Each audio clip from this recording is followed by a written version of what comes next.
Welcome to Keerthisri news. ముందుగా headlines. మాజీ మంత్రి కాకానికి 14 రోజుల రిమాండ్. అక్రమ మైనింగ్ కేసులో కాకానికి రిమాండ్ విధించిన వెంకటగిరి కోర్టు. కాకాని నిన్న అదుపులోకి తీసుకున్న పోలీసులు. క్వాడ్ అక్రమ మైనింగ్ ఆరోపణల కేసులో అరెస్ట్ అయిన వైసీపీ సీనియర్ నేత.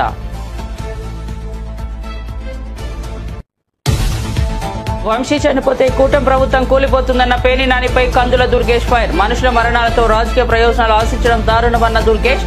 పేర్ని నాని మాటలు అవివేకంగా ఉన్నాయని విమర్శ. పవన్ సినిమా విడుదల సమయానికే కొందరు వివాదాలు సృష్టిస్తున్నారని మండిపాటు. వల్లభనేని వంశీ హెల్త్ బులెటిన్ విడుదల చేసిన డాక్టర్లు. గుంటూరు జీజీహెచ్ లో వంశీకి వైద్య పరీక్షలు. వంశీకి ఫిట్, నిద్రలో శ్వాస ఆగిపోయే సమస్య ఉన్నట్లు నిర్ధారణ. స్లీప్ టెస్ట్ కోసం మరో ఆసుపత్రికి రిఫర్ చేశామన్న జీజీహెచ్ సూపరింటెండెంట్. ఢిల్లీలో తెలంగాణ బీసీ కాంగ్రెస్ నేతల భేటీ. కులగరడపై రాహుల్ గాంధీకి అభినందనలు తెలిపిన నేతలు. రాష్ట్రంలో జరుగుతున్న కులగరడపై పవర్ పాయింట్ ప్రెజెంటేషన్. వివరాలను సమర్పించిన రాష్ట్ర మంత్రి పొన్నం ప్రభాకర్.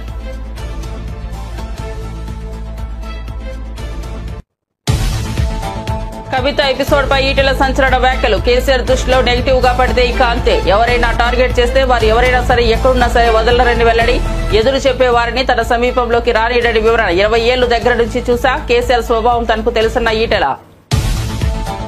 కళ్యాణ్ సినిమాలు ఆపే దమ్ము ధైర్యం ఎవరికీ లేవన్న దిల్ రాజు. జూన్ 1 నుంచి థియేటర్ల మూసివత అంటూ ప్రచారం. పవన్ కళ్యాణ్ సినిమాను అడ్డుకోవడానికి అంటూ ప్రచారం. భగ్గుమన్న పవన్ కళ్యాణ్. కందుల దుర్గేష్ నేడు ప్రెస్ మీట్ పెట్టి వివరణ ఇచ్చిన దిల్ రాజు. ఇక వార్త వివరాల్లోకి వెళ్తే, నెల్లూరు జిల్లా పరిధిలోని పొదలకూరు పోలీస్ స్టేషన్లో కాకాని గోవర్ధన్ రెడ్డిపై పలు తీవ్రమైన అభియోగాలు నమోదయ్యాయి. క్వాడ్స్ ఖనిజాన్ని అక్రమంగా త్రవ్వడం, దాన్ని అక్రమంగా రవాణా చేయడం, నిబంధనలకు వ్యతిరేకంగా పేలుడు పదార్థాలు ఉపయోగించడం వంటి ఆరోపణలు ఉన్నాయి. అంతేకాకుండా ఈ అక్రమ మైనింగ్ ను అడ్డుకోవడానికి ప్రయత్నించిన స్థానిక గిరిజనులను బెదిరించారన్న ఆరోపణలు కూడా ఆయనపై ఉన్నాయి. ఈ కేసులో కాకాని A4 గా పోలీసులు పేర్కొన్నారు. కోర్టు రిమాండ్ విధించడంలో ఆయన్ను జైలుకు తరలించే ఏర్పాట్లు చేస్తున్నారు. కాకాని గోవర్ధన్ రెడ్డిని బెంగళూరులో ఆంధ్రప్రదేశ్ పోలీసులు అదుపులోకి తీసుకున్న విషయం తెలిసిందే. అనంతరం ఉదయం ఆయన్ను నెల్లూరులోని జిల్లా పోలీస్ శిక్షణా కేంద్రం నుంచి భారీ భద్రతా ఏర్పాట్ల నడుమ వెంకటగిరి కోర్టుకు తరలించారు. మొత్తం 9 పోలీసు వాహనాల కాన్వాయ్తో ప్రత్యేక పోలీస్ బలగాల పహారీలో ఆయనను వెంకటగిరికి తీసుకొచ్చి న్యాయమూర్తి ఎదుట హాజరుపరిచారు. వాదనలు విన్న న్యాయమూర్తి కాకానికి జ్యుడిషియల్ రిమాండ్ విధిస్తూ ఆదేశాలు ఇచ్చారు. జూన్ 1వ తేదీ నుంచి తెలుగు రాష్ట్రాల్లో థియేటర్లు మూసివేయాలని ఎగ్జిబిటర్లు నిర్ణయించారంటూ ఇటీవల వార్తలు రావడం, దీనిపై AP deputy CM Pawan Kalyan తీవ్ర ఆగ్రహం వ్యక్తం చేయడం, ఏపీ సినిమాటోగ్రఫీ శాఖ మంత్రి కందుల దుర్గేష్ ఈ అంశంపై ప్రత్యేకంగా దృష్టి సారించడం తెలిసిందే. పవన్ కళ్యాణ్ వ్యాఖ్యలపై ప్రముఖ నిర్మాత అల్లు అరవింద్ మీడియా ముందుకు వచ్చి తన స్పందన తెలియజేశారు. నేడు మరో ప్రముఖ నిర్మాత దిల్ రాజు మీడియా సమావేశం నిర్వహించి ఈ వ్యవహారంపై తన అభిప్రాయాలను పంచుకున్నారు. జూన్ 1 నుంచి థియేటర్ల మూసివేత అనేది దుష్ప్రచారం మాత్రమేనని స్పష్టం చేశారు. పవన్ కళ్యాణ్ గారి సినిమాలు ఆపే దమ్ము ధైర్యం ఎవరికీ లేవని అన్నారు. ఎగ్జిబిటర్లకు సంబంధించిన వ్యవహారం పక్కదారి పట్టి పవన్ కళ్యాణ్ సినిమాను టార్గెట్ చేస్తున్నారు అనే కోణంలో తప్పుడు ప్రచారం జరిగిందని దిల్ రాజు వివరించారు. ఇందులో తన పేరు ప్రత్యక్షంగా ఎక్కడా వినిపించకపోయినా పరోక్షంగా తన గురించి చర్చించుకుంటున్నారని అందరూ అనుకుంటున్నారని తెలిపారు. మొదలైందంటే April 19 East Godavari distributors exhibitors అక్కడ ఒక మీటింగ్ చేసుకున్నారు. అప్పుడు ఆ మీటింగ్లో ఎగ్జిబిటర్స్ కోరుకోవడం జరిగింది. వాళ్ళకున్న ప్రాబ్లం చెప్తూ, సో ఇట్లా థియేటర్లు వర్కౌట్ అవ్వట్లేదు కాబట్టి మాకు పర్సంటేజ్ విధానం ఉంటే బాగుంటుంది అని. సో పోతే అందరికీ ఎన్నిసార్లు ఉన్నా నేను ఒకటే చెప్పేది, ఈరోజు ప్రతి సినిమా సంవత్సరంలో 150 సినిమాలు రిలీజ్ అవుతాయి. 90 సినిమాలు అందరూ పర్సంటేజ్ విధానంలోనే ఆడుతున్నారు. కొన్ని సినిమాలే రెంట్ ఆర్ పర్సంటేజ్ అనే విధానంలో ఆడుతున్నారు. సో ఈ రెంట్ ఆర్ పర్సంటేజ్ విధానంలో ఆడుతున్న దగ్గరే ఎగ్జిబిటర్స్కి కొన్ని ఇబ్బందులు ఉన్నాయి. కాబట్టి వాళ్ళు అలా ఈస్ట్ గోదావరిలో ఏప్రిల్ 19న డిస్ట్రిబ్యూటర్స్ ఎగ్జిబిటర్స్ మీటింగ్లో వాళ్ళు కోరుకోవడం జరిగింది. సో దానికి కొందరు అక్కడ డిస్ట్రిబ్యూటర్స్ యాక్సెప్ట్ చేయలేదు. అది మాకు హైదరాబాద్కి ఇలా నిర్మాతలకి అది కమ్యూనికేట్ అవుతే ఏప్రిల్ 26 గిల్డ్ మీటింగ్ జరిగింది. గిల్డ్ మీటింగ్లో మాకు హిట్ 3 గురించి బాంబేలో రిలీజ్ ఇష్యూ ఒకటి ఉండే. సెకండ్, ఈస్ట్ గోదావరిలో ఇలా పర్సంటేజ్ విధానం కావాలని వాళ్ళు నిర్ణయం తీసుకొని ఇండైరెక్ట్గా జూన్ 1 నుంచి వాళ్ళది వర్కౌట్ అవ్వకుంటే థియేటర్లు ఇలా ఆపుతాము అని కమ్యూనికేట్ చేయడం జరిగింది. ఇది ఎవ్రీథింగ్ ఎగ్జిబిటర్స్ డిస్ట్రిబ్యూటర్స్ మధ్యలో ఈస్ట్ గోదావరిలో జరిగిన సంఘటన. అది మా గిల్డ్కి వచ్చినప్పుడు గిల్లో మేము ఉన్న వర్కింగ్ కమిటీలో ఉన్న ప్రొడ్యూసర్స్ అందరం ఏమనుకున్నామంటే వాళ్ళకి ఎందుకు వర్కౌట్ అవ్వట్లేదు, వాళ్ళని ఒక 6 months వాళ్ళకు వస్తున్న రెవెన్యూలు ఏంటి, వాళ్ళకు వస్తున్న ఖర్చులు ఏంటి, ఎందుకు వర్కౌట్ అవ్వట్లేదు, వాళ్ళని స్టేట్మెంట్స్ తీసుకొని రమ్మందాము. వచ్చినప్పుడు అది డిస్కషన్లోకి పెట్టి నిజంగా ఎగ్జిబిటర్స్కి, ఎందుకంటే మేము అన్ని టెరిటరీలో ఉన్నాం, ఎగ్జిబిటర్స్ కష్టాలు కూడా మాకు తెలుసు. ఎగ్జిబిటర్స్ కష్టాలు ఏంటంటే మేము డిస్ట్రిబ్యూటర్గా ఉన్నాం కాబట్టి ప్రొడ్యూసర్ నుంచి డిస్ట్రిబ్యూటర్ నుంచి ఎగ్జిబిటర్, ఈ 3 టెరిటరీలు ఒకరికి సంబంధాలు ఉంటాయి. డిస్ట్రిబ్యూటర్లుగా ఉన్నప్పుడు ఎగ్జిబిటర్కి మేము ఇందాక నేను చెప్పినట్టు రెంట్ ఆర్ పర్సెంటేజ్ అన్నప్పుడు ఫస్ట్ వీక్ బాగా రెవెన్యూ వస్తే రెంట్ ఇస్తున్నాము, సెకండ్ వీక్ కలెక్షన్ తగ్గిపోగానే పర్సెంటేజ్ వస్తుంది. అది వాళ్ళ కష్టమైనది, ఇది మా అందరికీ తెలుసు. దానికి సొల్యూషన్ మేము చాలా రోజులు అనుకుంటున్నాం. కానీ వైసీపీ నేత వల్లభనేని వంశీ మరణిస్తే కూటమి ప్రభుత్వం కూలిపోతున్నట్టు మాజీ మంత్రి పేర్ని నాని చేసిన వ్యాఖ్యలపై రాష్ట్ర పర్యాటక, అటవీ, దేవాదాయ శాఖల మంత్రి కందుల దుర్గేష్ తీవ్ర స్థాయిలో ధ్వజమెత్తారు. రాజమండ్రిలో మీడియా సమావేశంలో ఆయన మాట్లాడుతూ సొంత పార్టీ సభ్యులు మరణించినా పర్వాలేదన్న ధోరణిలో వైసీపీ రాజకీయాలు చేయడం దారుణమని మండిపడ్డారు. మాజీ మంత్రి పేర్ని నాని మాటలు చాలా అవివేకంగా ఉన్నాయని, మనుషులు చనిపోవాలని కోరుకుంటున్నారా అని మంత్రి దుర్గేష్ ప్రశ్నించారు. ఒక వ్యక్తి మరణం ద్వారా రాజకీయంగా లబ్ధి పొందాలని చూడటం హేయమైన చర్య అని అన్నారు. ఏది పడితే అది మాట్లాడితే కుదరదని, ఎక్కడైనా తప్పు జరిగితే చట్ట ప్రకారం కఠిన చర్యలు తీసుకునేందుకు తమ ప్రభుత్వం సిద్ధంగా ఉందని, అంతేకాని వ్యక్తులు చనిపోవాలని తాము కోరుకోవడం లేదని స్పష్టం చేశారు. ఉన్నారు వారు రెగ్యులర్గా నన్ను కాంటాక్ట్ చేస్తూ ఉంటారు. పలానా చోట షూటింగ్ అండి, పలానా ప్రాంతంలో షూటింగ్ అనుమతులు మాకు కొంచెం అక్కడ వారితో చెప్పండి అంటే వెంటనే స్పందించి అర్ధరాత్రి అయినా అపరాత్రి అయినా స్పందించి వాళ్ళకి మనం సహకారం అందిస్తున్నటువంటి సందర్భం ఉంది. అలాంటి సమయంలో కొంతమంది, అందరం నేను అన్నగాని సినిమా ఇండస్ట్రీలో కొంతమంది మేము ఎలా అయినా చేసుకోగలం, మేమే చేసుకోగలం, మాకు సహకారం అవసరం లేదు అంటే మరి ఏ ప్రయోజనాన్ని ఆశించి వారు ఆ మాట అన్నారో నాకు తెలియదు. అదేవిధంగా మరి ఎవరి ప్రోద్బలంతో ఆ మాట అన్నారో కూడా నాకు తెలియదు. దీనికి మళ్ళీ మీకు కొంతమంది ఆనాటి ప్రభుత్వంలో మంత్రిగా ఉన్నటువంటి కొంతమంది బయటకు వచ్చి వారు కూడా రకరకాల మాటలు మాట్లాడుతున్నారు. వారు చెప్పేది ఏంటి, సినిమా అనేది ఏదో ఒక వ్యాపారం, దానికి సంబంధించి ఈ రకంగా చేస్తే ఎలాగనేటువంటి మాట, ప్రభుత్వంతో ఏం సంబంధం లేదనేటువంటి మాట చెప్తున్నారు. మీరు ప్రభుత్వంతో సంబంధం లేదనుకున్నప్పుడు గత ప్రభుత్వంలో ఎందుకు మీరు వారందరినీ ప్రముఖుల్ని తెప్పించుకుని మీరు మాట్లాడారు, మీరు నిర్ణయాలు ఎందుకు చేశారు, తహసీల్దారులనేమో థియేటర్ల దగ్గర పెట్టించి రేట్లు ఎందుకు మీరు కంట్రోల్ చేశారు? మరి ప్రభుత్వం కాదా ఆ రోజు చేసింది, ప్రభుత్వం కాదా ఆనాడు మాట్లాడింది అనేటువంటి విషయాన్ని నేను అడుగుతా ఉన్నాను. అదేవిధంగా కొంత ఈ సినిమాకి సంబంధించినటువంటి ఏదైతే అంశాలు ఉన్నాయో వాటి విషయంలో ప్రభుత్వం యొక్క సహకారం ఏదో స్థాయిలో ఉంటుంది, దాన్ని మనం గమనించాలి, కలిసిమెలిసి వెళ్లాలనేటువంటి మాట. మేము కూడా మాట్లాడింది ఏంటంటే, ఒక సినిమా ఎవరిదైనా కానివ్వండి, ఆ సినిమా సమయంలోనే ప్రత్యేకించి కొన్ని కొత్త రకాలైనటువంటి వాతావరణాలు సృష్టించబడడం అనేటువంటిది ఎంతవరకు సమంజసం అనేటువంటి మాట మనం చెప్తా ఉన్నాం. తర్వాత ఆ మాజీ మంత్రి, నేను ప్రత్యేకంగా పేరు చెప్పను, మరి ఆ మాజీ మంత్రి యొక్క ఆలోచన విధానం ఏ రకంగా ఉందో నాకు తెలియదు, కానీ మరి మానవత్వం ఉందో లేదో నాకు తెలియదు. కానీ ఇవాళ ఒక సినిమా, ఒక బాగా హైప్ వచ్చినటువంటి ఒక మంచి సినిమా, లేకపోతే ఒక ఇక్కడ ఉన్నటువంటి మన స్వాతంత్రం కోసం పోరాడినటువంటి ఒక నాయకుడి యొక్క అంశంతో తయారైనటువంటి ఒక సినిమాకి సంబంధించి అది ఫ్లాప్ సినిమా అనేటువంటి మాటని చెప్పాడంటే, ఇవాళ నేను ఒకటే మనవి చేస్తున్నాను, ఒక సినిమా అనగానే నువ్వు మాట్లాడినటువంటి పిచ్చి పిచ్చి ప్రాలాపనలా సినిమా తయారవ్వదు. సినిమా అనేటప్పటికీ దాని వెనక ఎంతోమంది కృషి ఉంటుంది. ఒక 3-4 సంవత్సరాల పాటు వ్యయ ప్రయాసాలు కోర్చి ఆ సినిమాని నిర్మిస్తారు. ఆ సినిమాని నిర్మించినప్పుడు ఆ సినిమాకి సంబంధించినటువంటి నిర్మాత కానీ, ఆ సినిమా మీద ఆధారపడినటువంటి వందలాది మంది కుటుంబాలు కానీ, ఇవన్నీ కూడా ఆ సినిమా హిట్ అయితే 4 రోజులు వాళ్ళకి భోజనం వెళ్తారు. నకిలీ ఇళ్ల పట్టాల కేసుకు సంబంధించి పోలీసుల అదుపులో ఉన్న గన్నవరం మాజీ శాసనసభ్యులు వైసీపీ నేత వల్లభనేని వంశీ ఆరోగ్యం మరోమారు క్షీణించింది. దీంతో పోలీసులు ఆయన్ను మెరుగైన వైద్యం కోసం గుంటూరు ప్రభుత్వ ఆసుపత్రికి తరలించి చికిత్స చేయించారు. జీజీహెచ్లోని న్యూరాలజీ విభాగం వైద్యులు వంశీకి పలు వైద్య పరీక్షలు నిర్వహించారు.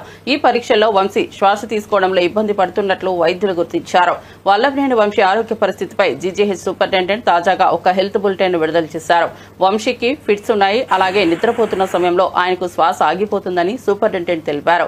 ఈ సమస్యకు సరైన చికిత్స అందించాలంటే స్లీప్ టెస్ట్ చేయాల్సి ఉంటుందని ఆయన వివరించారు. అయితే ప్రస్తుతం గుంటూరు జీజీహెచ్లో స్లీప్ టెస్ట్ చేసేందుకు అవసరమైన పరికరాలు అందుబాటులో లేవని సూపరింటెండెంట్ పేర్కొన్నారు. ఈ కారణంగా ఆయన్ను స్లీప్ టెస్ట్ చేయించుకోవడానికి వేరొక ఆసుపత్రికి సిఫారసు చేసినట్లు వెల్లడించారు. మరోవైపు ఆసుపత్రిలో చికిత్స పూర్తి కావడంతో వంశీని తిరిగి విజయవాడ జైలుకు తరలించారు. ఎక్స్ఎమ్మెల్యే వంశీ గారు జీహెచ్కి రిఫర్ చేశారు. వారి జైలు సూపరింటెండెంట్ గారు స్లీప్ టెస్ట్ అని రాసి పంపించారు. అయితే అన్ఫార్చునేట్గా ఆ స్లీప్ టెస్ట్ మన దగ్గర లేదు. అంటే అంతకుముందు మనకి ఉండింది. అయితే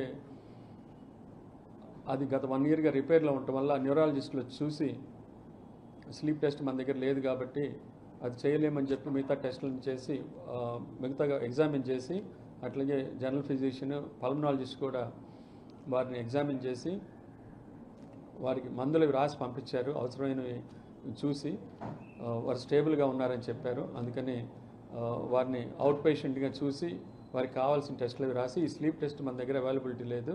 వారు మిగతా హైయర్ సెంటర్ ఎక్కడికైనా స్విమ్స్ కానీ వారి ఇష్టం వచ్చిన చోట అది మనకి చూపించుకోవచ్చు అని చెప్పి వారు ఉన్న చోట్ల వాళ్ళకి సజెస్ట్ చేసి పంపించారు. వారు కూడా హ్యాపీగా వెళ్ళిపోయారు. పల్మనాలజిస్ట్ చూశారు. పెద్ద ఇబ్బంది పడాల్సిన అవసరం లేదు. టెస్టులు ఆయన ఎగ్జామిన్ చేసి మెడిసిన్స్ రాసి పంపించారు. స్లీప్ టెస్ట్ ప్లథిస్మోగ్రఫీ అని అంటే ఏంటంటే వారికి ఇంతకుముందు ఎపిలెప్సీ అంటే ఫిట్స్ కూడా ఉన్నాయట. ఒబేసిటీ వల్ల కానీ మనం నిద్రపోయేటప్పుడు సడన్గా శ్వాస చాలా వరకు ఆగిపోతుంది తెలియకుండానే. దాన్ని అబ్స్ట్రక్టివ్ స్లీప్ యాప్నియా అంటాం. అది మనము ఈ ప్లథిస్మోగ్రఫీ స్లీప్ టెస్ట్ అనే ద్వారా తెలుసుకుంటే దాన్ని బట్టి వాళ్ళకి బీప్యాప్ అనే మెషిన్ ఇంటి దగ్గర పెట్టుకొని నైట్ టైం ఇలా దబాల శ్వాస ఆగిపోకుండా బ్రెయిన్కి ఆక్సిజన్ అందకుండా పోయి ప్రమాదంలో పడకుండా ఆ టెస్ట్ చేస్తారు. అది బీప్యాప్ పెట్టాలా లేదా, వారికి ఎలాంటి ఆక్సిజన్ అందించాలి ఇంట్లో, ఇలాంటివి కొన్ని దానివల్ల తెలుస్తాయి. ఎక్స్ఎమ్మెల్యే వంశీ గారు జీహెచ్కి తెలంగాణ రాష్ట్ర కాంగ్రెస్ పార్టీకి చెందిన బీసీ నాయకులు దేశ రాజధాని ఢిల్లీలో సమావేశమయ్యారు. కులగణన అంశంపై కాంగ్రెస్ అగ్రనేత రాహుల్ గాంధీ తీసుకున్న చొరవను అభినందిస్తూ ఆయనకు కృతజ్ఞతలు తెలియజేసేందుకు ఈ కార్యక్రమాన్ని ఏర్పాటు చేశారు. ఈ సమావేశంలో భాగంగా తెలంగాణ రాష్ట్ర ప్రభుత్వం చేపట్టిన కులగణన కార్యక్రమం యొక్క పురోగతిని, సంబంధిత వివరాలను రాష్ట్ర మంత్రి Ponnam Prabhakar power point presentation ద్వారా వివరంగా తెలియజేశారు. రాష్ట్రంలో కులగణన పగడ్బందీగా నిర్వహించేందుకు తీసుకుంటున్న చర్యలను వెల్లడించారు. ఢిల్లీలో జరిగిన ఈ కీలక సమావేశానికి తెలంగాణ కాంగ్రెస్ పార్టీకి చెందిన పలువురు బీసీ సామాజిక నేతలు హాజరై కులగణన ఆవశ్యకతపై, దాని ద్వారా బీసీలకు చేకూరే ప్రయోజనాలపై తమ అభిప్రాయాలను పంచుకున్నారు. ఈరోజు కేంద్ర ప్రభుత్వం కూడా అదే దారిలో దేశవ్యాప్తంగా కుల సర్వే చేయాలని నిర్ణయించడం జరిగింది. దానికి అనుబంధంగా దేశవ్యాప్తంగా ఉన్నటువంటి బలహీన వర్గాలకు సంబంధించిన కాంగ్రెస్ పార్టీ నాయకులను ఈరోజు ఇక్కడికి పిలిచి భవిష్యత్ కార్యాచరణ అన్ని రకాల ప్రభుత్వాలు రాష్ట్రాల్లో చేయడము, దేశంలో కూడా చేస్తూ బలహీన వర్గాలకు సంబంధించినటువంటి న్యాయం జరగాలి, జితన ఆబాది ఉతన ఇచ్చేదారి అనేటువంటి రాహుల్ గాంధీ గారి భారత్ జోడో యాత్ర నినాదం త్వరలో అమలు కాబోతా ఉన్నది. సంతోషం.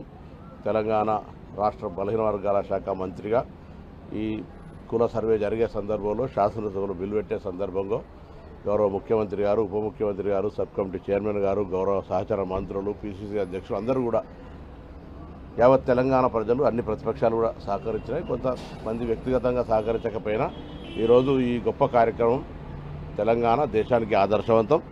ఇది ఎవరికి వ్యతిరేకం కాదు. బలహీన వర్గాలు వెనుకబడి ఏదైతే వాళ్ళకి అవకాశం దొరకలేదో ఆ అవకాశం తద్వారా ఈ యొక్క మార్పులు చేర్పుల ద్వారా భవిష్యత్తులో వారు కూడా ఈ ప్రజాస్వామిక వేదికలో భాగస్వాములు అవుతారని ఆకాంక్షలు తెలియజేస్తాను. తప్పకుండా ఇది role model for Telangana to entire country. ఈరోజు చేసిన దానికి సంబంధించి ఒక ప్రత్యేకమైన పుస్తకము, దానికి సంబంధించినటువంటి విధానం కూడా తీసుకొచ్చి ప్రభుత్వానికి ఇస్తా ఉన్నాం. ఏ విధంగా మేము జరిపినటువంటి ప్రక్రియ 0 to 4th February 2024 రోజు ఏ విధంగా అయితే మేము శాసనసభ క్యాబినెట్, దాని తర్వాత శాసనసభలు పెట్టిన నుంచి మళ్ళీ 4th February 2025 దాకా ఎట్లయితే ప్రక్రియ జరిగింది, దాని తర్వాత మొన్న మళ్ళీ రాష్ట్రపతికి గవర్నర్ గారు ఏ విధంగా పంపినారు, ఇవన్నీ కూడా ప్రక్రియ తీసుకొని వివరిస్తూ దేశవ్యాప్తంగా అట్లా జరగాలని కోరుకుంటాను.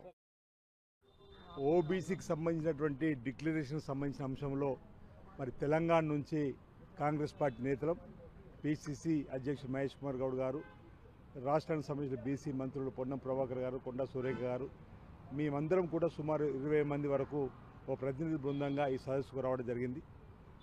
రాహుల్ గాంధీ గారి ఆలోచన ఈ దేశంలో ఇంకా వివక్ష కొనసాగుతూ ఉంది, అసమానతలు జరుగుతూ ఉన్నాయి. దీనంతటికీ బీసీ కులగణన ఒకటి చేసుకొని అందరినీ కూడా మనం గౌరవించుకునే సందర్భంలో వారు ఇచ్చినటువంటి పిలుపు మేరకు ఈరోజు దేశానికి రోల్ మోడల్ అయింది తెలంగాణ. గౌరవ ముఖ్యమంత్రి శ్రీ రేవంత్ రెడ్డి గారు అసెంబ్లీలో 42% బిల్లునిచ్చేటువంటి క్రమంలో కులగణన జరిపినప్పుడు 56.36% తేలిన తర్వాత ఓ శాస్త్రీయ పద్ధతిలో కులగణన జరిపి అంటే ఎక్స్రే లాగా కులగణన చేయాలని చెప్పని రాహుల్ గాంధీ గారు ఇచ్చినటువంటి సూచన, వారు భారత్ జోడోలో పాదయాత్ర చేసినటువంటి ఆలోచనకు అనుగుణంగా రేవంత్ రెడ్డి గారు గౌరవ ముఖ్యమంత్రి హోదాలో మరి కులగణన చేపడితే 56.36% ఉందని తేలింది. అంతవరకు అసలు లెక్కే లేదు, బీసీ లేదు. లెక్క తేలిన తర్వాత రాష్ట్ర శాసనసభలో బీసీ సంక్షేమ శాఖ మంత్రి పొన్నం ప్రభాకర్ గారు 42% రాజకీయ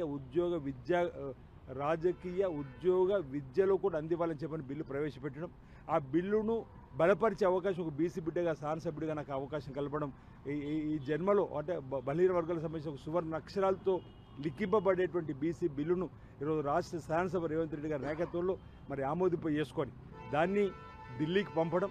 ఈరోజు బీసీ కులగణన జరగాలని చెప్పినటువంటి రాహుల్ గాంధీ గారి డిమాండ్ తెలంగాణ రోల్ మోడల్ కాబట్టి రాష్ట్ర శాసనసభలో బిల్లును ఆమోదింప చేసి ఢిల్లీ ప్రభుత్వానికి పంపిన తర్వాత ఈరోజు ఢిల్లీ బీజేపీ ప్రభుత్వం కూడా దిగివచ్చి దేశవ్యాప్తంగా కులగణన కూడా చేసి తీర్థమని చెప్పినటువంటి క్యాబినెట్ ఆమోదం పొందడానికి ఇతరత్ర ముందుకు అడుగులు పడుతున్న క్రమంలో ఈరోజు ఇక్కడ మమ్మల్ని కూడా ఆహ్వానించిన క్రమంలో దేశవ్యాప్తంగా కూడా జనాభా లెక్కలతో పాటు కులగణన కూడా జరగాలని చెప్పిన డిమాండ్కి అనుగుణంగా భారతీయ జనతా పార్టీ దిగివచ్చిన మేము భావిస్తున్నాం. జంతర్ మంతర్లు జరిపిన ధర్నాలు కూడా బీజేపీకి అల్టిమేట్ ఇవ్వడం జరిగింది. గౌరవ ముఖ్యమంత్రి రేవంత్ రెడ్డి స్వయంగా ముఖ్యమంత్రి హోదాలో ఉన్నటువంటి గౌరవనీయులు రేవంత్ రెడ్డి గారు కూడా జంతర్ మంతర్లు కూర్చున్న తర్వాత ఆ వేడి సెగలు భారతీయ జనతా పార్టీకి తగిలి రాహుల్ గాంధీ గారు ఇచ్చిన డిమాండ్ కూడా ఏ రాష్ట్రానికి వెళ్ళిన వారు మాట్లాడుతూ తీరు కూడా చూసి తప్పదని చెప్పి భారతీయ జనతా పార్టీ కూడా కులగణనకు వచ్చిన సందర్భంలో స్వాగతిస్తూ ఈరోజు ఇక్కడ జరిగేటువంటి బీసీ సదస్సులో తెలంగాణలో జరిగినటువంటి కులగణన తీరుతెన్నులు చెప్పేటువంటి కార్యక్రమం చేస్తాం. భారత్ జోడో యాత్రలో భాగంగా మా నాయకులు రాహుల్ గాంధీ గారు తీసుకున్న కుల సర్వే నినాదం ఇలా వాస్తవంగా మారింది. దానికి దిక్సూచి తెలంగాణ. రాహుల్ గాంధీ ఆశయ సిద్ధి కోసము తెలంగాణ ముఖ్యమంత్రి రేవంత్ రెడ్డి గారు తీసుకొచ్చి సఫలం చేసిన కుల సర్వే, దాంతోపాటు 42% ఓబీసీలకు రిజర్వేషన్ అనేవి ఇలా యావత్ దేశానికి దిక్సూచిగా మారినాయి, మార్గదర్శిగా మారినాయి. దాంట్లో భాగంగానే ఇలా ప్రధానమంత్రి గారు మోడీ గారు ఒక మెట్టు దిగి దేశవ్యాప్తంగా కుల సర్వే చేయాలని నిర్ణయించడం అనేది ఇది నైతికంగా రాహుల్ గాంధీ గారి యొక్క విజయం. అందుకే ఇవాళ దేశవ్యాప్తంగా ఉన్నటువంటి ఓబీసీ నాయకులు, మాజీ ముఖ్యమంత్రులు, మాజీ సీఎల్పీ నాయకులు, మాజీ పీసీ అధ్యక్షులు, ప్రస్తుత పీసీ అధ్యక్షులు అందరూ కూడా రాహుల్ గాంధీ గారికి ధన్యవాదాలు తెలిపే కార్యక్రమంలో భాగంగా ఇవాళ ఇండియా ఇంటర్నేషనల్ సెంటర్లో మేము సమావేశం అవుతా ఉన్నాం. కుల సర్వే దేశవ్యాప్తంగా జరగాలి. మోడీ గారు ఇది ప్రకటించడమే కాదు, తక్షణమే ఆచరణలోకి తీసుకురావాలి. కుల సర్వే దేశవ్యాప్తంగా తెలంగాణ మోడల్గా జరగాలి. తెలంగాణలో ఏ రకంగా అయితే కుల సర్వే జరిపి దేశానికి ఒక దిక్సూచిగా మారినామో అదే తెలంగాణ మోడల్ని అనుకరించి యావత్ దేశవ్యాప్తంగా మోడీ గారు కుల సర్వే చేయాల్సిందిగా డిమాండ్ చేయడానికి ఇది ఒక సమావేశం. ముఖ్యంగా మా నాయకులు రాహుల్ గాంధీ గారికి కృతజ్ఞతా భావంతో ధన్యవాదాలు చేరడానికి ఈ సమావేశం ఏర్పాటు చేశాం. ఇలాంటి సమావేశాలు భవిష్యత్తులో ప్రతి రాష్ట్రంలోనూ జరుగుతాయి. రాజన్న సిరిసిల్ల జిల్లా కేంద్రంలో ఉద్రిక్త పరిస్థితులు నెలకొన్నాయి. ఎమ్మెల్యే కేటీఆర్ క్యాంపు కార్యాలయం వద్ద కాంగ్రెస్ బీఆర్ఎస్ శ్రేణుల మధ్య ఘర్షణ చోటు చేసుకుంది. ముఖ్యమంత్రి రేవంత్ రెడ్డి చిత్రపటాన్ని కార్యాలయంలో ఏర్పాటు చేసేందుకు కాంగ్రెస్ పార్టీ నాయకులు ప్రయత్నించడంతో ఈ వాదం తలెత్తింది. ప్రోటోకాల్ ప్రకారం ఎమ్మెల్యే క్యాంపు కార్యాలయంలో ముఖ్యమంత్రి చిత్రపటం ఉండాలని డిమాండ్ చేస్తూ కాంగ్రెస్ నాయకులు కేటీఆర్ కార్యాలయానికి చేరుకున్నారు. అక్కడ ముఖ్యమంత్రి రేవంత్ రెడ్డి చిత్రపటాన్ని ఉంచేందుకు వారు ప్రయత్నించగా బీఆర్ఎస్ నాయకులు కార్యకర్తలు తీవ్రంగా వ్యతిరేకించారు. చిత్రపటం పెట్టకుండా వారిని అడ్డుకున్నారు. ఈ క్రమంలో ఇరు పార్టీల నాయకుల కార్యకర్తల మధ్య మాటా పెరిగి తీవ్ర వాగ్వాదానికి దారితీసింది. అది కాస్త తోపులాటకు దారితీసింది. ఈ గందరగోళంతో ముఖ్యమంత్రి రేవంత్ రెడ్డి చిత్రపటం ధ్వంసమైంది. దీంతో కాంగ్రెస్ నాయకులు ఆగ్రహం వ్యక్తం చేశారు. పరిస్థితి ఉద్రిక్తంగా మారడంతో అక్కడే ఉన్న పోలీసులు జోక్యం చేసుకున్నారు. ఇరు వర్గాలను చెదరగొట్టేందుకు లాఠీచార్జ్ చేయవలసి వచ్చింది. ఈ తోపులాట ఘర్షణలో సిరిసిల్ల పట్టణ సీఐ కృష్ణ చేతి వేలికి గాయమైంది. పోలీసులు ఇరు వర్గాలను అక్కడి నుంచి పంపించి పరిస్థితిని అదుపులోకి తీసుకొచ్చారు.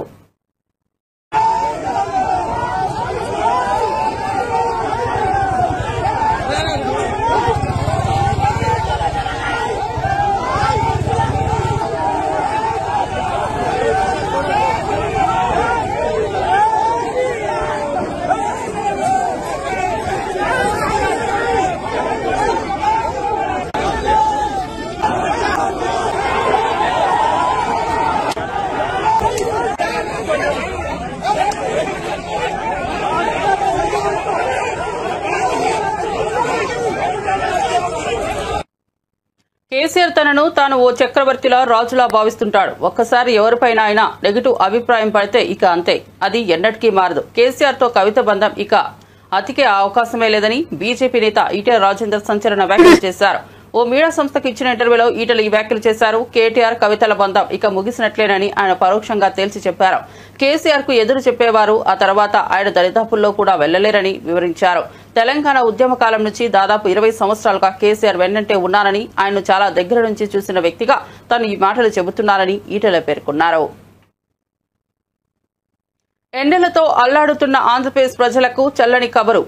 నైరుతి రుతుపవనాలు రాష్ట్రంలోకి ప్రవేశించడానికి రంగం సిద్దమైంది. భారత వాతావరణ విభాగం అంచనాల ప్రకారం మరికొన్ని గంటల్లోనే నైరుతి రుతుపవనాలు రాయలసీమను తాకనున్నాయి. ఇది సాధారణ రాక కంటే వారం రోజుల ముందే కావడం గమనార్హం. ఈ పరిణామంతో రాష్ట్రంలో రానున్న 3 రోజుల పాటు విస్తారంగా వర్షాలు కురిసే అవకాశం ఉందని వాతావరణ శాఖ వెల్లడించింది. కేరళలో ప్రవేశించిన నైరుతి రుతుపవనాలు ఇప్పటికే గోవా, కర్ణాటక, మహారాష్ట్రలోని కొన్ని ప్రాంతాలతో పాటు ఈశాన్య రాష్ట్రాలైన మిజోరాం, మణిపూర్, నాగాలాండ్లో కొన్ని భాగాలకు విస్తరించాయని ఐఎండీ అధికారులు తెలిపారు. ఈ క్రమంలోనే ఇవి రాయలసీమను పలకరించనున్నాయి. అనంతరం వారం రోజుల్లోగా ఆంధ్రప్రదేశ్ రాష్ట్రమంతా విస్తరించే అవకాశాలున్నాయని అంచనా వేస్తున్నారు. ఇప్పటికే ఉత్తర కోస్తాంధ్ర జిల్లాలో ఆవర్తనం, ద్రోణి ప్రభావంతో ఈదురుగాలులతో కూడిన వర్షాలు కురుస్తున్న విషయం తెలిసిందే. తెలంగాణ పంచాయతీ కార్యదర్శుల ఫెడరేషన్ ప్రతినిధులతో మంత్రి సీతక్క కీలక సమావేశం నిర్వహించారు. రాష్ట్ర వ్యాప్తంగా దాదాపు 10,000 మంది పంచాయతీ కార్యదర్శులకు ప్రాతినిధ్యం వహిస్తున్న ఈ సంఘం పెండింగ్ లో ఉన్న సమస్యల పరిష్కారాన్ని కోరుతూ సమావేశమైంది. వారి వేతన సవరణలు, పదోన్నతుల అంశాలపై ఫెడరేషన్ నేతలు మంత్రి దృష్టికి తీసుకొచ్చారు. పంచాయతీ వ్యవస్థ బలోపేతానికి కార్యదర్శుల పాత్ర ఎంతో కీలకమని, సమస్యల పరిష్కారానికి అవసరమైన చర్యలు తీసుకుంటామని సీతక్క హామీ ఇచ్చారు. ఈ సమావేశానికి పలువురు శాఖాధికారులు కూడా హాజరయ్యారు. అదేవిధంగా మా ఎమ్మెల్యేస్, ఇతర నాయకులందరం కూడా అటెండ్ అవ్వడం జరిగింది. ఆ రోజు మీరు కొన్ని ఇష్యూస్ కూడా అందరి ముందు చెప్పడం జరిగింది. మరి దాంట్లో ఎన్ని సమస్యలు పరిష్కారం అయితే, ఎన్ని కాదు, ఎన్ని లీగల్ గా ప్రాబ్లం ఉన్నాయి, ఇమీడియట్లీ మాకు ఎకనామికల్ గా కూడా బర్డెన్ పడేది, ఇవన్నీ చూసినప్పుడు అప్పటికప్పుడు మేము మరి హామీ ఇవ్వలేము. కాబట్టి ఖచ్చితంగా 25-26 లోపు మా సెక్రటరీ అదేవిధంగా మా కమిషనర్ గారితో కలిసి మిమ్మల్ని ఆహ్వానించి ఒక మీటింగ్ ఆర్గనైజ్ చేస్తామని చెప్పడం జరిగింది. ఇచ్చిన మాట ప్రకారం మరి ఈ రోజు 26th బిజీ స్కెడ్యూల్ ఉన్నా కూడా మరి ఈ రోజు యొక్క సమావేశాన్ని ఏర్పాటు చేసి మీరు ఏం ఫీల్ అవుతున్నారు, ఏం ప్రాబ్లమ్స్ ఉన్నాయి, మా నుంచి కూడా ఏం ఎక్స్పెక్ట్ చేస్తున్నారు గవర్నమెంట్ నుంచి అనేది మరి ఒకసారి కుల ముఖాముఖి డిస్కస్ చేద్దామని ఈ యొక్క మీటింగ్ చెప్పగానే మా సెక్రటరీ గారు కూడా మరి నిన్న మొన్నంతా ఢిల్లీ బిజీ స్కెడ్యూల్లో ఉండి కూడా ఈ రోజు వారు కూడా రావడం జరిగింది. అదేవిధంగా సృజన గారు, కమిషనర్ గారు కూడా వారు కూడా అటెండ్ అవ్వడం జరిగింది. మీ కమిటీ తరఫున కూడా మీరందరూ వచ్చినందుకు ధన్యవాదాలు. ఏదున్నా కూడా జెన్యున్ గా అందులో ప్రాక్టికల్ గా కూడా ఆలోచించండి. ఎందుకంటే అందరం కలిస్తేనే గ్రామ స్వరాజ్యం అనేది ఉంటుంది.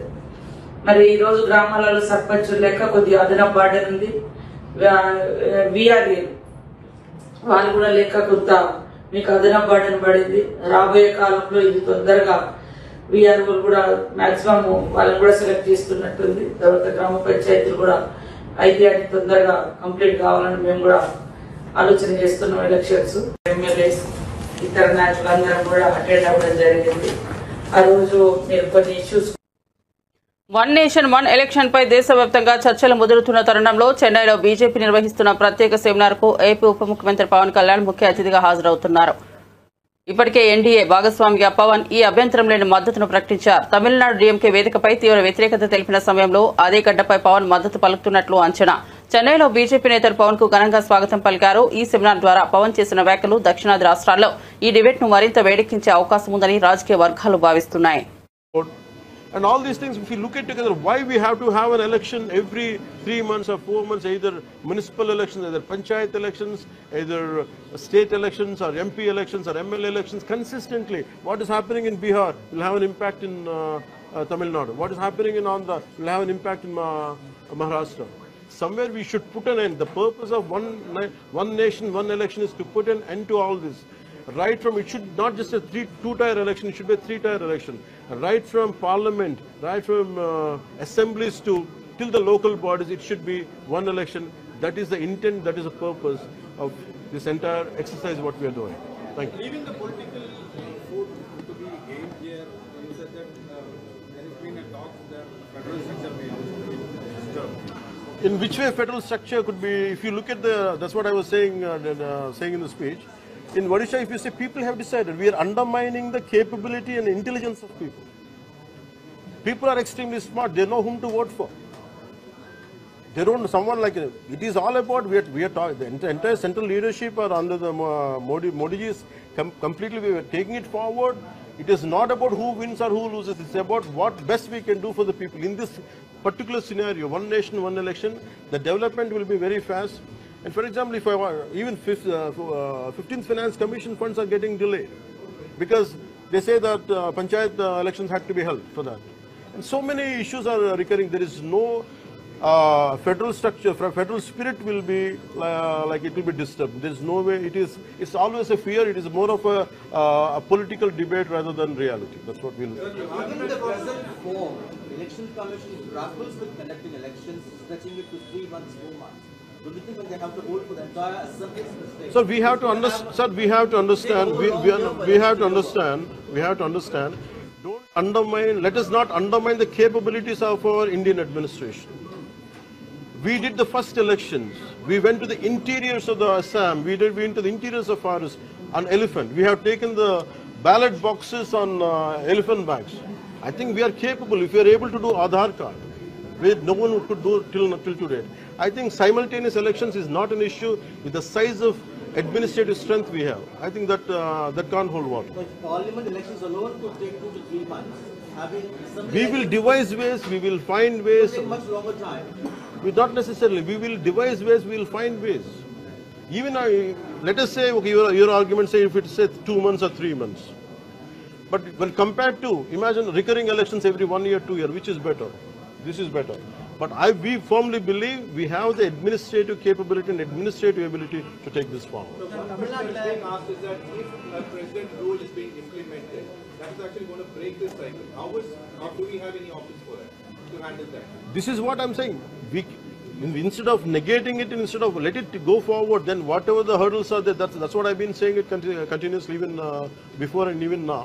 I think we can negate, we can discuss. Let us have a discussion about it without even negating it. Let us agree and we can go forward and we'll see how it can unfold, because no one is going to violate the constitution in this country.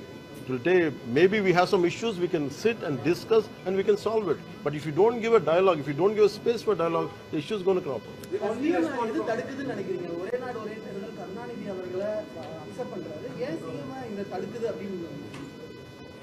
That's the question you should ask Stalin. ముంబైలో భారీ వర్షాలు ఆర్థిక రాజధానిని స్తంభింపజేశాయి. రాత్రి నుంచి ఎడతెరిపి లేకుండా కురుస్తున్న వర్షాలతో లోతట్టు ప్రాంతాలు జలమయమయ్యాయి. రహదారులు నదులను తలపిస్తున్నాయి. రైలు విమాన రాకపోకలు తీవ్రంగా అంతరాయం కలిగాయి. ఎయిర్ ఇండియా సహా పలు విమాన సంస్థలు ట్రావెల్ అడ్వైజరీ జారీ చేశాయి. నార్మల్ పాయింట్లో గంటలో 104 కిలోమీటర్ల వర్షపాతం నమోదైంది. ముంబై, ఠానే జిల్లాలో ఎల్లో అలర్ట్, రాయ్గఢ్, సింధుగర్, రత్నగిరి జిల్లాలో ఆరెంజ్ అలర్ట్ ను వాతావరణ శాఖ జారీ చేసింది.